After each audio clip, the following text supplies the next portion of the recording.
बिस्मिल्लाहिर्रहमानिर्रहीम। अस्सलाम वालेकुम। आज 18 अप्रैल है और दिन है जुमे का। आज सुप्रीम कोर्ट ऑफ पाकिस्तान ने 9 मई के हवाले से बड़ा एक अहम फ़ैसला सुना दिया है और ये फ़ैसला अच्छा है बुरा है क्या नहीं है, इसका फ़ैसला आप कर लीजिएगा। मैं तफसीलात सारी आपके सामने रख देता हूँ। एक तो शुरू में आपको ये अर्ज़ कर दूँ कि एक पहले तो आइनी बेंच आपको पता ही है कि बन गए हैं, जिसमें हुकूमत ने तय किया है, नून लीग और पीपल्स पार्टी ने, कि कौन से जजेस आइनी बेंचेस में होंगे और तमाम वो केसेस जो अवाम पाकिस्तान से मुतल्लिक हैं, जो इंसानी हकूक़ से मुतल्लिक हैं, जो मफाद आम से मुतल्लिक हैं, हर वो केस जिससे पूरे पाकिस्तान के तमाम लोग या तो उनको हकूक़ मिल सकते हैं या हकूक़ छिन सकते हैं, वो तमाम केसेस जो हैं वो अब आइनी बेंचों के पास जाते हैं। और आइनी बेंच किस तरह से काम कर रहा है वो आपको बताऊंगा, तो आपका टाइम ही ज़ाया करूंगा। मुझसे बेहतर आप सब लोग जानते हैं, क्योंकि मैं तो उसको रिपोर्ट करता हूँ। आप जो लोग सुनते हैं, आप 8-10 लोगों को सुनते हैं, आप 8-10 कोर्ट रिपोर्टर्स को सुन के आपके पास ज़्यादा इन्फॉर्मेशन है और आपको ज़्यादा पता है कि इस वक्त हमारा आइनी बेंच मोहतरम अमीनुद्दीन खान साहब से लेके और मुसरत हिलाली साहिबा तक ये आइनी बेंच क्या कर रहा है। और अब तो माशाल्लाह उसमें अली बाकर नजफी साहब भी आ गए हैं। मैं शुरू में आपको बता दूं कि अली बाकर नजफी साहब जो हैं, इनको जो पीटीआई के 2 वोट दिए गए, ये मेरे लिए बहुत हैरान कुन है। अली बाकर नजफी साहब को जो पीटीआई ने 2 वोट दिए हैं जुडिशल कमीशन में, गो के पीटीआई वोट ना भी देती तो उन्हें निजाज बन जाना था, लेकिन पीटीआई ने वोट देकर मैं बहुत हैरान हूँ। मुझे बिल्कुल नहीं लगता कि इमरान खान साहब से इस चीज़ की अप्रूवल ली गई होगी। उसकी वजह यह है कि अली बाकर नजफी साहब वो जज हैं जिन्होंने नवाज शरीफ को 50 रुपये के स्टाम्प पर भेजा था, जिन्होंने मरीम नवाज को ज़मानत दी थी, और एक उनके क्रेडिट पर सिर्फ वो है कि जो उन्होंने मॉडल टाउन वाली रिपोर्ट थी वो उस हद तक है। लेकिन उसके अलावा जो ये पिछले 2-3 साल का फेज़ था, उसमें मेरा नहीं ख्याल कि उनके क्रेडिट पे कोई ऐसा फैसला है जो इंसानी हकूक़ को यकीनी बनाने के हवाले से हो, या बड़ा तगड़ा और बड़ा दबंग फैसला हो। मेरा ख्याल नहीं है। और कहा यह जा रहा है कि उनके साहबजादे हैं जो बैरिस्टर अली ज़फ़र साहब की लॉ फर्म में हैं, तो इसलिए अली ज़फ़र साहब उनको वोट देना चाहते थे और अली ज़फ़र साहब ने खुद भी वोट दिया। और फिर माशाल्लाह दूसरे मेंबर आपको पता है बैरिस्टर गौर साहब हैं। तो बहरहाल ये चीज़ इन्वेस्टिगेट करनी चाहिए कि आया इमरान खान साहब को इस बात का पता था या नहीं था। ये भी हो सकता है कि पीटीआई ने कहा हो कि जज तो उन्होंने वैसे ही बन जाना है, तो हम क्यों उनकी मुखालफत मोल लें। लेकिन मैं हैरान हूँ कि अगर पीटीआई का कोई बंदा ये समझता है कि क्योंकि हमने अब अली बाकर नजफी साहब को वोट दिया है तो वो अब जहाँ बैठेंगे तो वो मतलब मेरिट पे चीज़ों को देखते हुए पीटीआई को कोई इंसाफ देंगे, तो ऐसी सोचने वाले पीटीआई का जो भी बंदा सोचता है उसको बेहतर है किसी अच्छे न्यूरो सर्जन से अपने दिमाग का इलाज करवाना चाहिए, सीटी स्कैन करवाना चाहिए, एमआरआई करवाना चाहिए। और अगर वो नहीं करवा सकता तो बहुत से न्यूरो सर्जन हैं जानने वाले, तो किसी से हम कह देंगे, वो उनका सीटी स्कैन भी फ्री करवा देंगे, एमआरआई भी फ्री करवा देंगे और उसके दिमाग का इलाज भी बेहतर करवा देंगे। तो अब आ जाए जनाब, जो केसेस यानी जितने जो आवाम से मुतल्लिक हैं वो सारे, या जो मैटर करने वाले केसेस हैं वो तो चले गए ना आइनी बेंच के पास। अब फिर भी कुछ चीज़ें थी ऐसी जिसमें हम ये एक्सपेक्ट कर रहे थे कि जब ये केसेस मंसूर अली शाह साहब के पास लगेंगे, अतर मिर्ला साहब के पास लगेंगे, मुनीब अख्तर साहब के पास लगेंगे, शाहिद वहीद साहब के पास लगेंगे, आयशा मलिक साहबा के पास लगेंगे, अकील अब्बासी साहब के पास लगेंगे, दीगर आज़ाद जजेस के पास लगेंगे जो अपने हलफ से वफा करने वाले हैं, तो हम ये एक्सपेक्ट कर रहे थे कि बहुत तारीखी फैसले आएंगे इस घुटन के माहौल के होते हुए भी। लेकिन यहाँ पर भी याही अफरीदी साहब ने वो केसेस भी उन जजेस के सामने नहीं जाने दिए। याही अफरीदी साहब ने एक बेंच बनाया जिस बेंच में उन्होंने अपने साथ बिठाया शफी सिद्दीकी साहब को जो चीफ जस्टिस है सिंध हाई कोर्ट के, और शकील अहमद साहब को बिठाया, जस्टिस शकील साहब को जो पेशावर हाई कोर्ट से आए। अच्छा, शफी सिद्दीकी साहब वो chief justice Sindh high court हैं, मेरिट पे इन्हीं का आना बनता था, ऐसा नहीं है कि इन्होंने नहीं आना था सुप्रीम कोर्ट में, लेकिन ये वो शफी सिद्दीकी साहब हैं जिन्होंने इस्लामाबाद हाई कोर्ट में खादिम सोमरो को भेजने की अप्रूवल दी।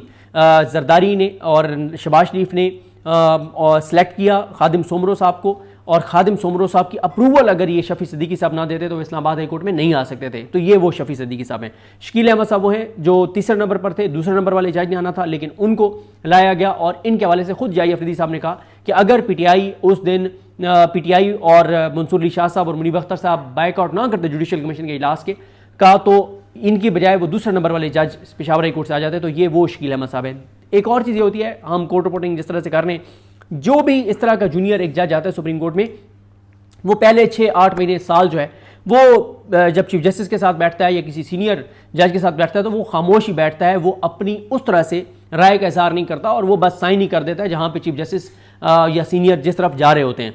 और लेकिन एक बहरहाल चंद हमारे सामने मिसालें हैं। एक कम अज़ कम मैंने अपनी कोर्ट रिपोर्टिंग में देखा कि आयशा मलिक साहबा जब आई तो वो जिस दिन से आई उसके पहले दिन से वो फाइल पढ़ कर आती थी और पहले दिन से जहां उन्होंने सवाल बनता था वो उन्होंने सवाल किया। इसी तरह से अकील अब्बासी साहब वो आए, पहले दिन से वो फाइल पढ़ कर आए और उन्होंने जहां पे उन्होंने इख्तिलाफ करना था किया। अतर मिनल्ला साहब थे, जहां पे उन्होंने इख्तिलाफ करना था कोई ये नहीं था कि अभी मैं नया आया हूं तो जो चीफ जस्टिस जहां कह रहा है तो वहां साइन कर दूं, ऐसा नहीं था। तो खैर याही अफरीदी साहब ने अपने साथ शफीक सदीकी साहब और शकील साहब को बिठाया, ये केसेस अपने पास लगाए और ये वो केसेस हैं 9 मई से रिलेटेड जो 1.5 साल से सुप्रीम कोर्ट में पेंडिंग थे।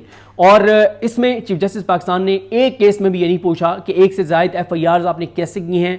चीफ जस्टिस ने ये नहीं पूछा कि बरीयत की दरखास्तें 1.5 साल से वहाँ पे ट्रायल कोर्ट में और हाई कोर्ट में क्यों पेंडिंग हैं। चीफ जस्टिस साहब ने ये नहीं पूछा कि 2 साल से ज़्यादा तकरीबन 2 साल जो हैं वो हो गए हैं, होने वाले हैं, अभी तक जमानत की दरखास्तों के फैसले क्यों नहीं हो सके। एक भी वो सवाल उन्होंने नहीं किया जो सवाल प्रोसिक्यूशन से किया जाना था। उन्होंने ये भी प्रोसिक्यूशन से नहीं पूछा कि ये केसेस दहशतगर्दी के बनते भी थे या नहीं बनते थे।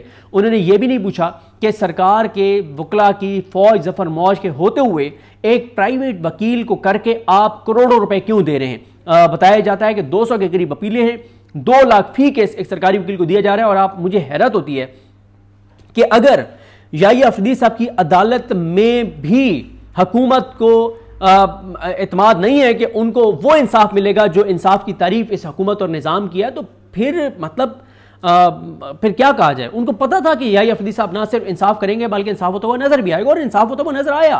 कि मैंने आपको बताया ना कि उन्होंने नहीं पूछा कि एक से ज्यादा FIRें क्यों हुई, उन्होंने नहीं पूछा कि एक एक बंदे को 10-10 बार बेचारे को गिरफ्तार क्यों किया गया, उन्होंने नहीं पूछा कि ये दहशतगर्दी के केस बनते थे या नहीं बनते थे, उन्होंने नहीं पूछा कि किस तरह से लोगों के साथ क्या हुआ, इंसानी हकूक़ की क्या पामालियां हुई, क्या इंसाफ मिल, कुछ भी उन्होंने नहीं पूछा। उसके बावजूद आपको प्राइवेट वकील खड़ा करना पड़ा, हालांकि नहीं किया जा सकता था। सुप्रीम कोर्ट का फैसला मौजूद है कि जहां पे सरकारी वकील और प्रोसिक्यूटर्स मौजूद है, प्राइवेट वकील आप नहीं कर सकते।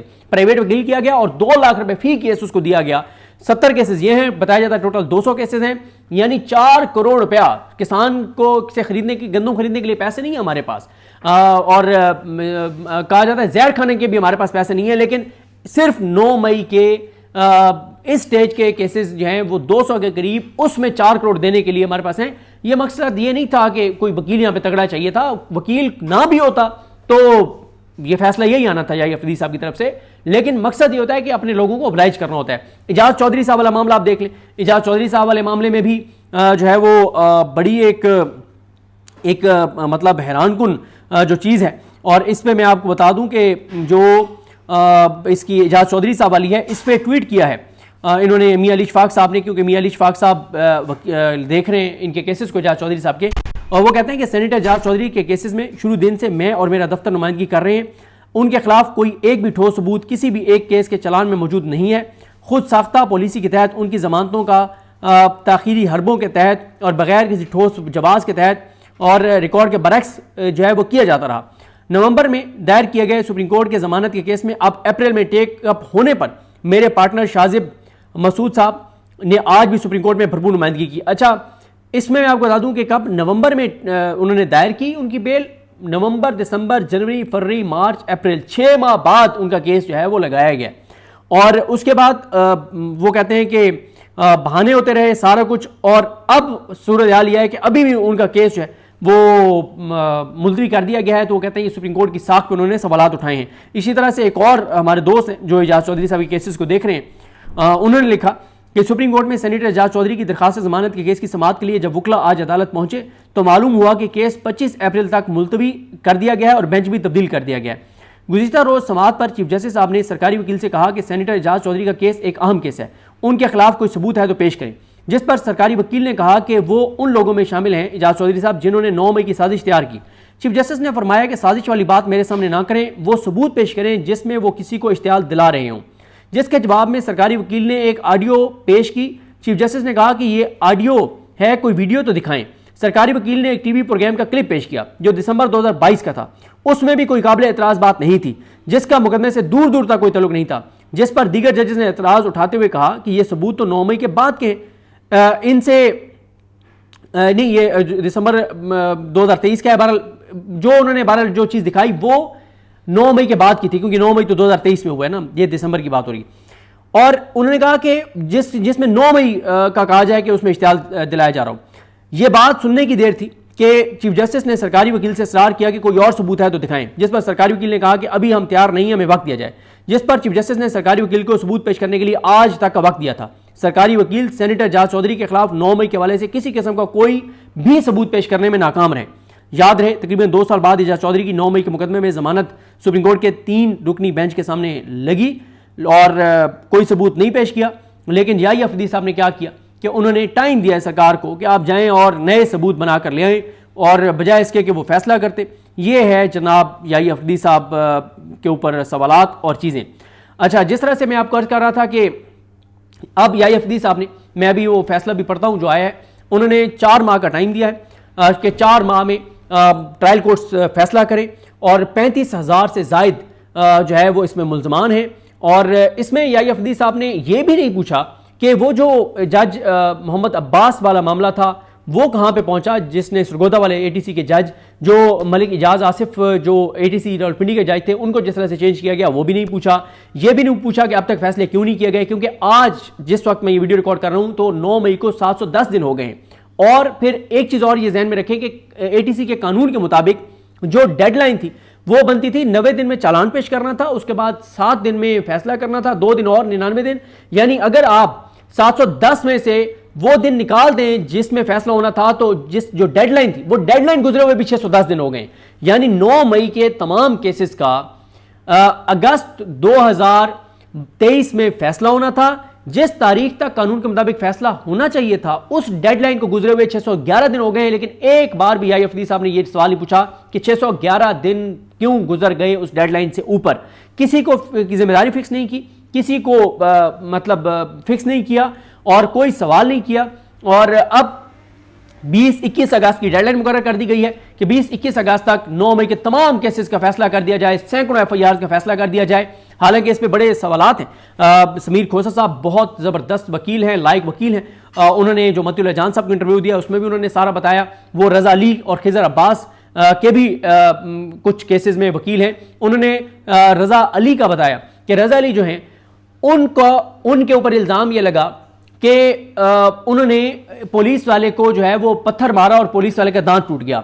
एक और बंदे के ऊपर भी ये इल्ज़ाम लगा कि ये वो बंदा था, शनाख्त परेड में पुलिस वाले ने कहा ये था जिसने मुझे पत्थर मारा और मेरा दांत टूटा। एक और का कहा ये भी था, इसने भी मुझे पत्थर मारा, मेरा दांत टूटा।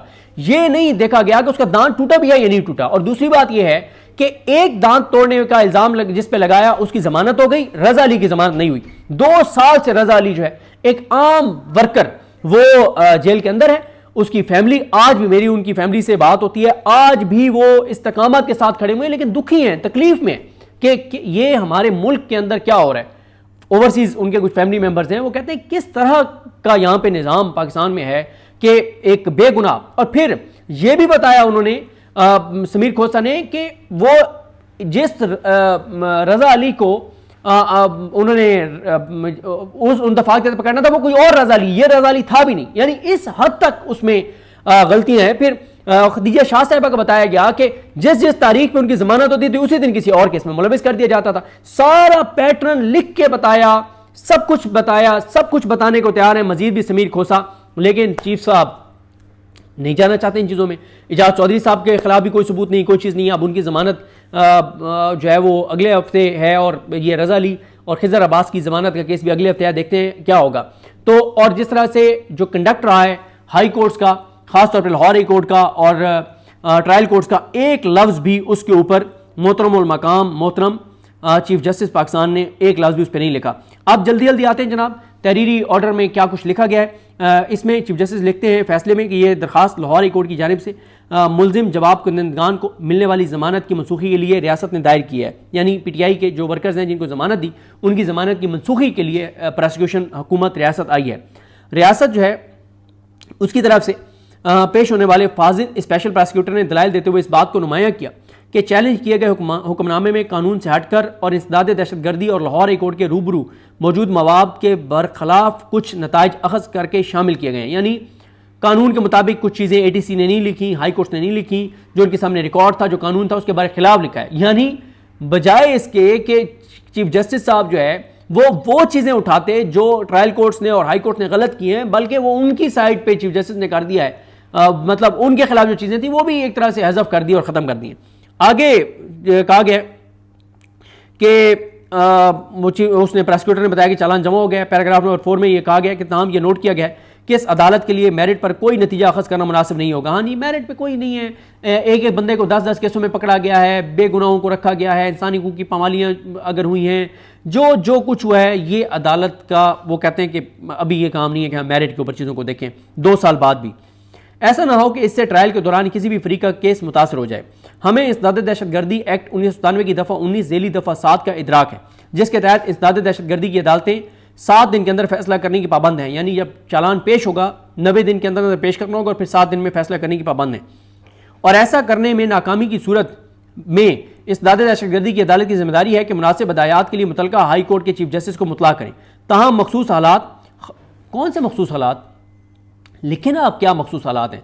तमाम मखसूस हालात खासतौर पर मुल्ज़मान की बड़ी तादाद, अलग से दर्ज किए गए एक जैसी नोयत के मुकदमात से पैदा होने वाले मामलात की कसरत और इस्तगासा के गवाहों की एक बड़ी तादाद की रोशनी में हम हुक्म देते हैं कि यह हुक्मनामा मौसूल होने के 4 माह के अंदर अंदर इस केस का फैसला किया जाए। हम इसदाद दहशतगर्दी अदालत को मजीद हुक्म देते हैं कि वह इस बात को यकीनी बनाए कि जवाब कुनिंदा मुल्ज़मान के मुस्तमाना ट्रायल के हक में किसी भी तरह की रुकावट नहीं डालनी चाहिए। वाह वाह, क्या बात है। याई अफरीदी साहब आलिया नीलम साहिबा के लगाए गए ATC के जजेस को फरमा रहे हैं कि बस मेरिट पे फैसले करो। ये उसी तरह से ये है कि एक जज ने कहा जल्दी जल्दी दलाइल मुकम्मल करो, मैंने सजा सुनानी है। आगे वो कहते हैं कि इस सिलसिले में हमें बताया गया कि कुछ मामलात में जवाब कुनिंदा मुल्ज़मान को मुतअद्दिद FIRs में नामजद किया गया, जिसमें मुकदमात चल रहे हैं जो इसदाद दहशतगर्दी की मुख्तलिफ अदालतों के रूबरू ज़ेर समात हैं।